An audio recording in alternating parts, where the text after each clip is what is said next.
তরুণ ও বেকার ভাইদের জন্য কম পুঁজির মধ্যে 5টি অনলাইন ব্যবসা।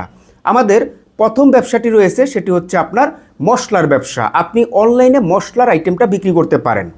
আপনি কিন্তু ওই অন্যান্য যে মুদি দোকান রয়েছে অথবা বাজারের মতন 50 গ্রাম এলাচি 100 গ্রাম জিরা এভাবে বিক্রি করবেন না। আপনার অনলাইনের মশলার ব্যবসার ধরনটা থাকবে হচ্ছে যে আপনি গিফট আকারে মশলা বিক্রি করবেন। যেমন আপনি গিফট আকারে একটি বক্সের মধ্যে আপনি এলাচি দিলেন, দারচিনি দিলেন, আলু বুখারা দিলেন, আরও যত রকমের মশলার আইটেম রয়েছে এর প্রত্যেকটা মশলা দিয়ে আপনি একটি গিফট আকারে তৈরি করলেন, যেটাকে বলে গিফট মশলা। এভাবেই আপনি আপনার এই গিফট মশলার আইটেমটা অনলাইনে বিক্রি করতে পারেন।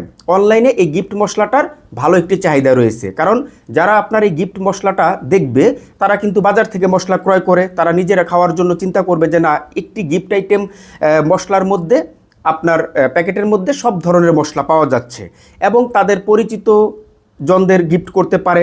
আরও বিভিন্ন কারণে এই গিফট মশলাটা সাধারণ মানুষরা ক্রয় করতে পারে। ঠিক আছে, 2 নম্বরে আপনি অনলাইনে যে ব্যবসাটি করতে পারেন সেটি হচ্ছে হলুদের গুঁড়া, মরিচের গুঁড়া, ধনিয়ার গুঁড়া, জিরার গুঁড়া এবং শাহি গরম মশলার গুঁড়া সহ এরকম আরও 20টি আইটেমের গুঁড়া আইটেম নিয়ে আপনি অনলাইনে ব্যবসা করতে পারেন। আপনি যখন এরকম 20টি গুঁড়া আইটেম নিয়ে অনলাইনে বিক্রি করবেন বা ব্যবসাটা শুরু করবেন, তখন আপনার এই ব্যবসার মধ্যে একটি ইউনিকতা চলে আসবে, মানে আপনার ব্যবসাটি হবে একটি ইউনিক ব্যবসা। ঠিক আছে, এবং 3 নম্বরে আপনি অনলাইনে যে ব্যবসাটি করতে পারেন কম পুঁজির মধ্যে সেটি হচ্ছে বিভিন্ন রকমের আচার কালেকশন আপনি অনলাইনে সেল করতে পারেন। তবে এই বিভিন্ন রকমের আচার আপনাকে নিজে বানাতে হবে, কোথা থেকে ক্রয় করে নিয়ে এসে অনলাইনে সেল করা যাবে না। আপনি ঘরোয়া পরিবেশে বিভিন্ন ধরনের আচার তৈরি করতে পারেন আপনার ঘরের মধ্যে। এভাবে আমাদের দেশে অনেক তরুণ উদ্যোক্তারা কিন্তু অনলাইনে আচার বিক্রি করে থাকে। তো আপনি যেমন চালতার আচার, বড়ই আচার, আমের আচার, তেঁতুলের চাটনি ইত্যাদি আরও বিভিন্ন ধরনের আচার রয়েছে। 10 থেকে 20 রকমের আচার আমাদের দেশে প্রচলিত রয়েছে। ঠিক আছে, এই আচারগুলি আপনি অনলাইনে সেল করতে পারেন। মানুষ যদি আপনার আচার খেয়ে ভালো বলে, ভালো একটি ফিডব্যাক দেয়, তাহলে আপনার এই আচারের কালেকশনটা নিয়ে অনলাইনে ব্যবসা করে আর পিছনের দিকে তাকাতে হবে না, আমার কাছে যেটা মনে হয়। 4 নম্বরে আপনি অনলাইনে যে ব্যবসাটি করতে পারেন সেটি হচ্ছে বিভিন্ন রকমের শুটকি নিয়ে আপনি অনলাইনে ব্যবসা করতে পারেন। দেখুন, আমাদের দেশে কিন্তু বিভিন্ন রকমের শুটকি রয়েছে। আপনি যদি সামুদ্রিক শুটকির দিকে তাকান তাহলে সেখানেই কিন্তু আপনার অনেক ধরনের শুটকি রয়েছে, আর আমাদের দেশে কিন্তু সামুদ্রিক শুটকির অনেক চাহিদা।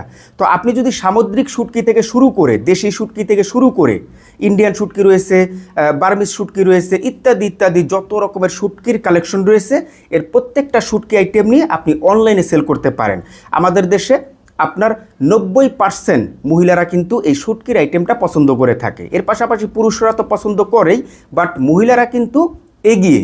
তো সেক্ষেত্রে দেখা গেল যে আপনার এই বিভিন্ন রকমের শুটকির কালেকশনটা যারা অনলাইনে দেখবে তারা কিন্তু অবশ্যই দেখে যদি পছন্দ হয় তাহলে কিন্তু আপনাকে অর্ডার করবে, কারণ সে ঘরে বসে ক্রয় করতে পারতেছে, তাকে আর ওই বাজারে গিয়ে বিভিন্ন রকমের শুটকি খুঁজে নিতে হচ্ছে না। তার মানে এটিও কিন্তু কম পুঁজির মধ্যে ভালো একটি ব্যবসা হতে পারে। ঠিক আছে, এবং 5 নম্বরে আপনি যে ব্যবসাটি শুরু করতে পারেন অনলাইনে সেটি হচ্ছে আপনি সিজনাল ফল আপনি অনলাইনে সেল করতে পারেন 12 মাস একভাবে। একটি ফলের সিজন এখন চলতেছে, এটা আপনি আপনার অনলাইনে বিক্রি করেন। আবার এটা শেষ হওয়ার পরে আরেকটি ফলের সিজন আসতেছে, এটাকে আপনি অনলাইনে বিক্রি করেন। তবে অনলাইনে আপনি যখন সিজনাল ফলগুলি বিক্রি করবেন তখন এখানে প্রিমিয়াম কোয়ালিটির ফলগুলি বিক্রি করতে হবে। ঠিক আছে, যেমন এখন লেচুর সিজন, তো আপনি এখন বোম্বাই লেচু থেকে শুরু করে ভালো উন্নত মানের প্রিমিয়াম কোয়ালিটি যে লেচুগুলি রয়েছে এই লেচুগুলি আপনি অনলাইনে সেল করেন। তার পাশাপাশি লেচুর পরে আপনি আম বিক্রি করেন, আমের পরে আপনি কাঁঠাল বিক্রি করেন, কাঁঠালের পরে ভালো কোয়ালিটির যে টাঙ্গাইলের আনারসের যে সিজনটা রয়েছে এই আনারস আপনি অনলাইনে বিক্রি করেন। এরকম ধাপে ধাপে আমাদের দেশে যে প্রিমিয়াম কোয়ালিটির যে ফলগুলি রয়েছে, যেটা 12 মাস সিজন থাকে বা সিজন টু সিজন আসে, আপনি এই ফলগুলি আপনি অনলাইনে বিক্রি করবেন। আপনার ব্যবসাটাই থাকবে অনলাইনে যে আপনি এরকম বিভিন্ন রকমের সিজন টু সিজন ফলগুলি মানুষের কাছে বিক্রি করে থাকেন এবং আপনার ফলগুলি একদম 100% অথেন্টিক, কোনো প্রকার কেমিক্যাল নেই, একদম কেমিক্যাল মুক্ত ফলগুলি আপনি মানুষকে প্রোভাইড করে থাকেন। এরকম একটি পরিচিত আপনার অনলাইনে অর্জন করতে হবে, তাহলে আপনি অনলাইনে এই ফলের বিজনেসটা করে ভালো একটি জায়গায় যেতে পারবেন। কারণ বর্তমানে এখন মানুষ বাজারের চাইতে ট্রাস্টেড জায়গা থেকে ফল ক্রয় করতে পছন্দ করে। কারণ এবং আপনারা এই 5টি ব্যবসা অনলাইনে প্রপার গাইডলাইন মেনে কিভাবে শুরু করবেন তার উপরে যদি বিস্তারিত ভিডিও চান তাহলে অবশ্যই এই ভিডিওর কমেন্ট বক্সে কমেন্ট করে আপনি জানিয়ে যাবেন যে আপনি এই 5টি ব্যবসা থেকে কোন ব্যবসার বিস্তারিত ভিডিও চাচ্ছেন। তাহলে আমি এই 5টি ব্যবসার উপরেই বিস্তারিত ভিডিও নিয়ে হাজির হব।